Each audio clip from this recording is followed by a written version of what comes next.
Bismillah, Assalamualaikum warahmatullahi wabarakatuh. Halo semuanya, jadi balik lagi sama aku, Zahra Nusaibah. Jadi di video kali ini aku bakal ngejelasin tentang perjanjian Hudaybiyah.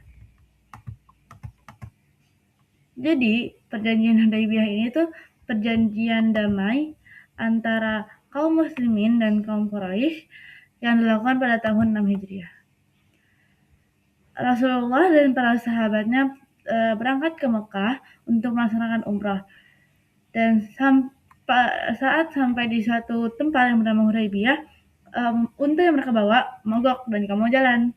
Akhirnya Rasulullah bilang, Rasulullah memerintahkan kepada rombongannya agar membangun tenda di sana.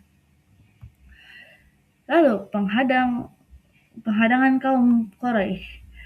Nah, di sisi lain kaum Quraisy ini tahu kalau misalnya Rasulullah dan rombongannya mau ke Mekah.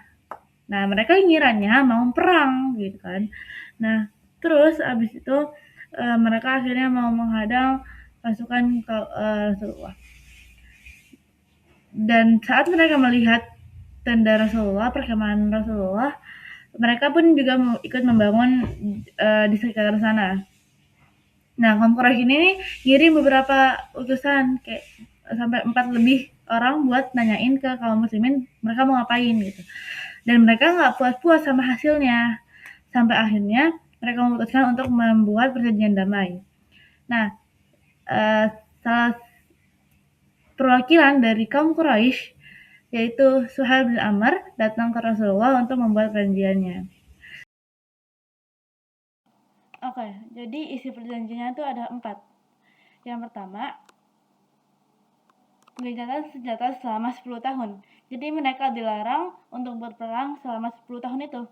Yang kedua, kaum muslimin harus kembali ke Madinah pada tahun ini dan boleh ke Mekah untuk umrah di tahun berikutnya. Yang ketiga, ada jika ada seseorang ingin masuk Islam dari Mekah, mereka harus kembali lagi ke Mekah kalau itu tanpa persetujuan walinya.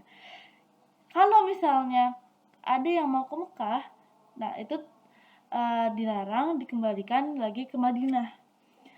Terus yang terakhir, yang keempat, itu ada suku-suku nih boleh memilih pihak mana yang mereka terserah memilih di antara kedua belah pihak. Hikmah dan kisah ini tuh kita diajarin sabar. Tadi kan kaum muslimin disamperin berapa kali tapi mereka pun gak jadi umroh gitu kan. Habis itu ada lagi hikmahnya berpikir jauh ke depan. Nah, jalan damai bisa membawa hasil yang lebih besar daripada sekedar menang. Terus kan awalnya tadi kan kaum muslimin merasa rugi banget kan, kayak dirugikan banget di dalam perjanjian itu. Nah, ternyata itu tuh membuka jalan yang lebih luas untuk Islam tumbuh pesat. Dan akhirnya perjanjian ini tuh dilanggar oleh pihak Quraisy di mana mereka kayak yang tadi yang nomor 3, poin ketiga. Mereka melanggar itu. Dan peristiwa ini menjadi jalan menuju peristiwa besar 2 tahun kemudian yaitu Fathu Makkah. Oke, mungkin itu aja yang bisa aku sampaikan ke kalian di video kali ini. Makasih banyak udah mau nonton. Aku pamit undur diri. Wassalamualaikum warahmatullahi wabarakatuh. Bye bye guys.